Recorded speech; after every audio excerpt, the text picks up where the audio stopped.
Monsieur Seri Évariste, shalom. Shalom, frère. Vous allez bien? Bien. Bon, on est content de vous avoir sur ce sur ce plateau pour partager avec nous votre histoire. Pour plus de présentation, est-ce que vous avez quelque chose d'autre à dire pour vous présenter? Oh non, ça va. C'est bon? C'est bon. Monsieur Seri Évariste, vous êtes chrétien, vous travaillez, vous êtes à la retraite, vous faites des affaires? Oui, Seri Évariste est chrétien. Franchement, il a commencé à faire des affaires, mais réellement, avec l'âge, il y a plus de recul. Okay. D'accord. Et vous êtes ici aujourd'hui parce qu'il y a une histoire que vous souhaitez partager avec nous, en vue de trouver une solution. Franchement, étant chrétien, tout se résout à travers la parole. C'est pourquoi réellement cette émission que je regarde continuellement, j'ai voulu aussi partager mon histoire avec vous afin de trouver une solution. Et quelle est la personne que vous souhaitez inviter ici? Oh, ma belle-fille, comme on peut le dire, la femme de mon défunt fils. D'accord. C'est quoi son prénom ou son nom? Gisèle. D'accord. Et l'histoire qui vous oppose à Gisèle dure depuis combien de temps aujourd'hui? Oh, depuis la mort de mon fils, ça fait pratiquement 8 mois que franchement nous sommes à couteau tiré par rapport à la maison qui est léguée à mon fils. D'accord. Là, je vois que vous voulez quand même nous donner un peu plus de détails. On va le faire dans la rubrique Le Grand Déballage, vous permet de vous exprimer librement et dire en profondeur qu'est-ce que vous êtes en train de vivre et qui vous fait venir publiquement justement sur ce plateau pour en parler. On y va tout de suite dans la rubrique Le Grand Déballage. Voilà, donc avant de vous céder la parole et de vous permettre de nous expliquer en large ce que vous vivez, je tiens à rappeler que nous ne sommes pas ici pour vous condamner, pour vous juger. Notre objectif, c'est de vous écouter, vous donner la possibilité de vous exprimer tranquillement. Je n'ai pas envie de vous interrompre, mais s'il arrive par moment que je ne comprends pas certaines choses, je me verrai dans l'obligation de vous poser 2 ou 3 questions en vue de comprendre votre histoire. C'est bon? Ok, c'est bon. D'accord, donc allez-y, vous avez la parole. Et franchement, je peux dire, depuis que j'étais avec ma femme, nous avons bataillé depuis 25 ans pour construire une maison. Et étant avec ma femme, franchement, pour avoir un enfant, c'était difficile. Et depuis que nous sommes mariés, c'est après 5 ans, nous avons pu avoir un enfant. Et dans le cours de la vie, ma femme m'a quitté. Donc réellement, j'étais le seul à élever cet enfant. J'ai mis tout mon amour à élever cet enfant. Et Dieu a fait grâce. Cet enfant est devenu réellement, comme on peut le dire, quelqu'un de la vie. Puisque j'étais beaucoup attaché à lui. Puisque j'ai perdu ma femme, donc je voulais pas me séparer de mon fils. Donc en construisant ce domaine, j'ai voulu qu'il puisse vivre là avec moi pour que nous soyons toujours liés, puisque sa maman n'est pas là. Et quand ma femme est décédée, je ne me suis plus remarié. Je suis resté seulement avec mon fils et j'ai tout mis à sa disposition pour qu'il puisse se réussir. Et Dieu a fait grâce. Franchement, il était épanoui. Et un jour, il m'a dit que mon père, franchement, je suis devenu grand, je veux me marier. Et c'est déjà très beau. Puisque nous sommes 2, si c'est mari, j'aurai un petit-fils. Franchement, c'était avec cette joie que j'ai accepté et ce mariage. Et quand ils sont rentrés dans ce mariage, par amour pour mon fils, je lui ai offert la maison où nous habitions. Je lui ai dit, puisque je suis âgé, il ne sait pas qu'est-ce qui va se passer demain. Je lui ai donné cette maison. Franchement, ça me fait de la peine de conter cette histoire-là.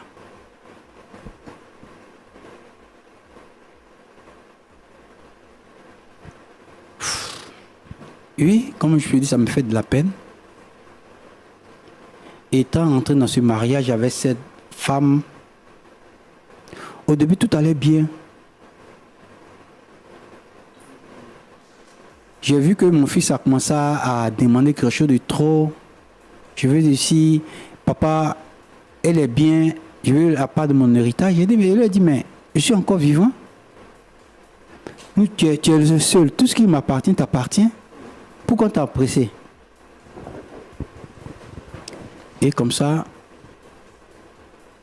quand la femme est venue à la maison, tout allait bien.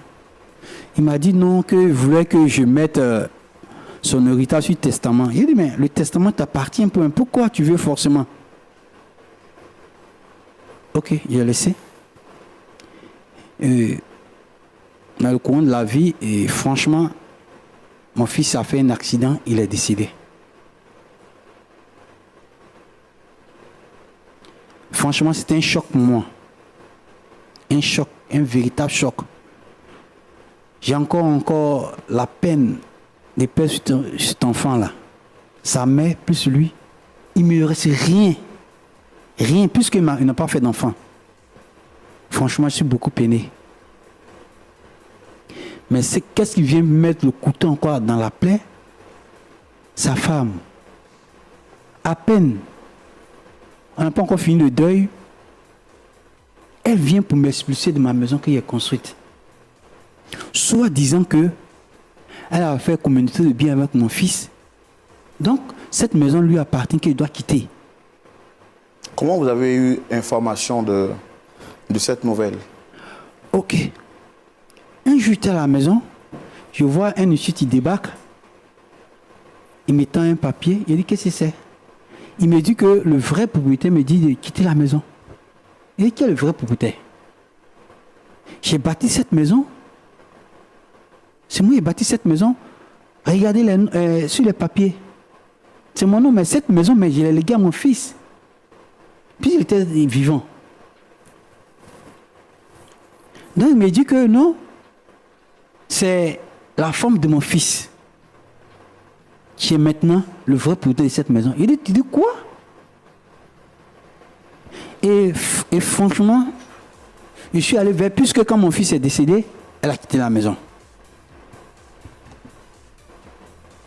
Pendant les funérailles même, je lui ai dit qu'elle vienne pour que, puisque c'est son mari, pour qu'ensemble puisse organiser. Elle dit non, je suis le père, de faire tout. Et à ma grande surprise, donc je suis allé vers elle pour lui demander qu'est-ce qu'il en était. Elle me dit que oui, franchement, qu'elle là, elle n'a plus rien, que c'est cette maison qui est sa fortune. Il dit mais est-ce que elle a beaucoup réfléchi pour tout ce que j'ai fait pour elle, pour ses parents? Mon fils est décédé, ma femme est décédée. Mon seul bien qui me reste, ma maison. Elle veut m'expulser. J'ai eu à aller voir, puisque les chrétiennes, les diacres, les anciens, même ses parents, pour qu'on puisse trouver une solution. Mais elle refuse. Franchement, je suis venu sur ce plateau pour exprimer mon cri de cœur. Et pense que, étant chrétien, sur la base de la parole, on peut tout résoudre. Vraiment, merci. C'est pour ça raison que je suis sur ce plateau. Et vous vivez où actuellement? Bon, puisque la fin, comme elle a dit, j'ai eu à présenter ça. On dit, bon, pour qu'on puisse régler cette affaire, j'ai vu chez un cousin. C'est personnellement que moi j'hébergeais aujourd'hui. Je suis devenu un sans-abri, un FDF. Franchement, j'ai mal au cœur. C'est pourquoi, franchement, j'apporte mon cri de cœur sur ce plateau-là. D'accord. Et c'est quand la dernière fois que vous lui avez parlé, votre belle-fille?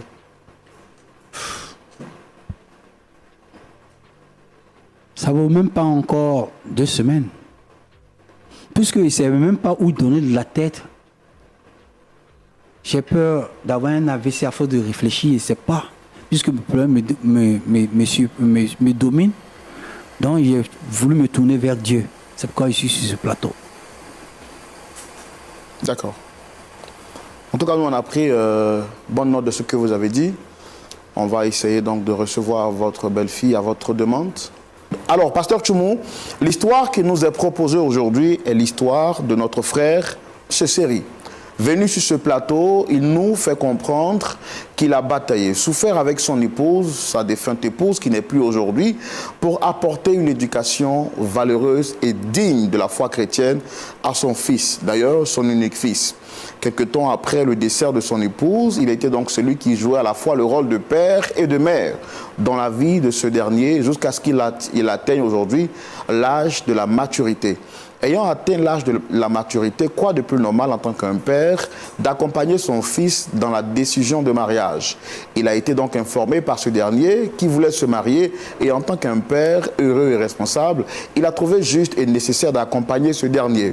Étant donné que son fils était la seule famille qui lui restait avec qui il vivait, il a souhaité que ce dernier ne puisse pas aller prendre une autre maison, mais qu'il reste dans cette maison familiale qu'il avait construite après 25 ans d'années de dur labeur. Que ce dernier-là reste avec lui donc sur le même toit. C'est que son fils a bien entendu accepté de faire. Malheureusement, quelques années après leur mariage, ce dernier va décéder suite à un accident.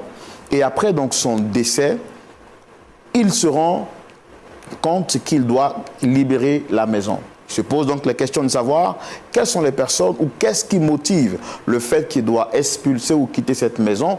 Les huissiers qui sont venus lui présenter le dossier ou le papier d'expulsion lui font comprendre que c'est sa belle-fille ou son ex-belle-fille qui lui demande de quitter la maison car elle serait désormais le véritable propriétaire. N'étant pas d'accord avec cette décision, il a tenté tant bien que mal de trouver une solution à ce problème épineux et n'ayant pas eu de suite favorable, il vient sur notre plateau pour que nous puissions l'aider à trouver une solution afin de récupérer son bien, pourquoi pas devenir le véritable propriétaire parce qu'aujourd'hui, d'après ses propres mots, il est un SDF, un sans-abri fixe.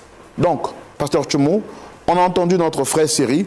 Nous allons également recevoir Dame Gisèle avec qui nous allons échanger pour connaître son point de vue sur la question. On peut la recevoir? Oui, on la reçoit. Merci de recevoir Dame Gisèle sous vos applaudissements.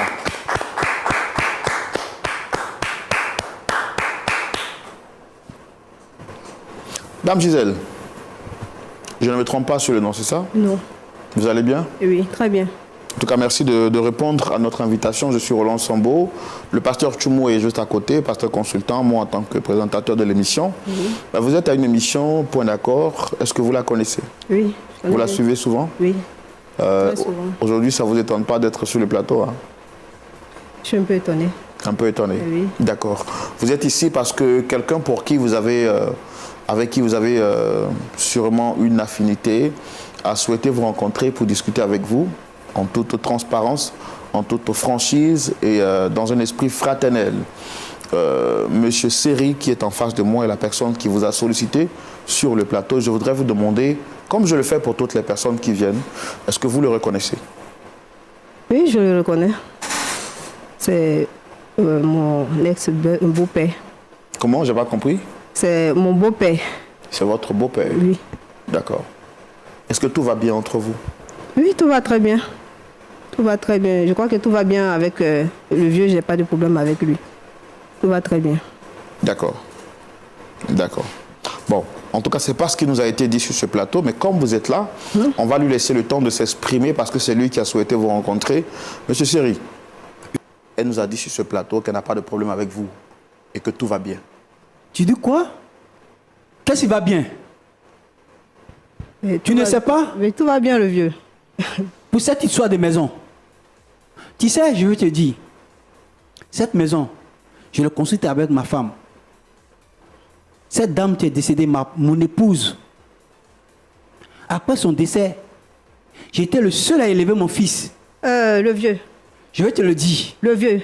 Il dit, je vais te le dire. Tu m'as envoyé sur ce plateau-là pour venir te ridiculiser toi-même. Pourquoi? Parce que j'ai l'impression que tu ne sais pas ce que tu cherches. Tu parles de quelle maison?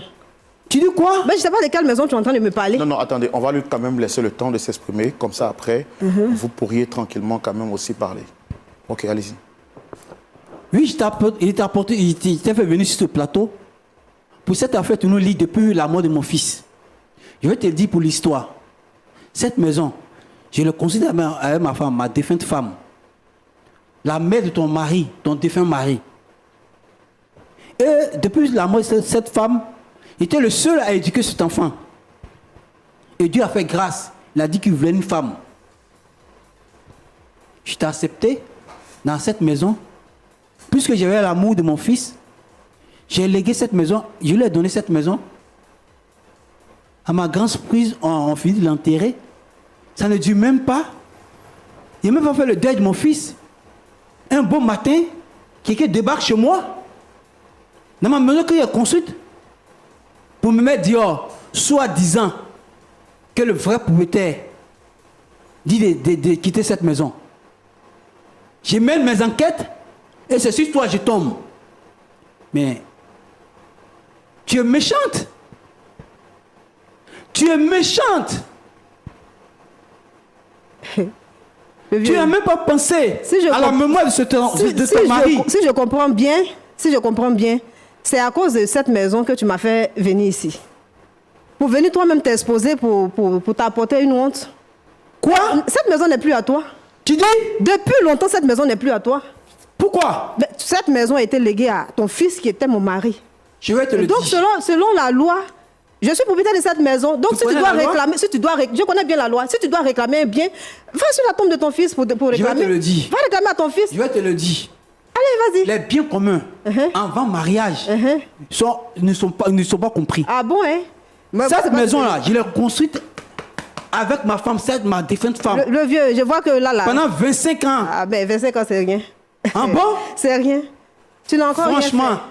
Tu n'as encore rien fait. Franchement, tu m'étonnes. Mais oui, je vais toujours t'étonner parce que cette maison n'est pas à toi. C'est mal, je comprends cette parole. Parce que je ne peux pas comprendre dans un foyer. Malheur à celui qui met sa confiance en l'homme. Ah, donc si je comprends bien, tu as eu cette dame, qu'elle estimait bien, depuis la mort de mon fils, a carrément changé. Tu t'es bien trompé. Et aujourd'hui, je vais bien te montrer que ce que tu m'as donné, je vais te rendre ça aussi. Un mariage que tu as... Tu parles de quel mariage? Aujourd'hui, tu réclames tes biens pendant que tu t'es assis dans mon mariage, tu as dirigé mon mariage. Hein? Tu t'es mis dans ce mariage, je ne peux pas... Pendant 5 ans, je suis mariée à un homme, je ne peux pas avoir d'enfant. Tu contrôles le salaire de mon mari, tu diriges sa vie.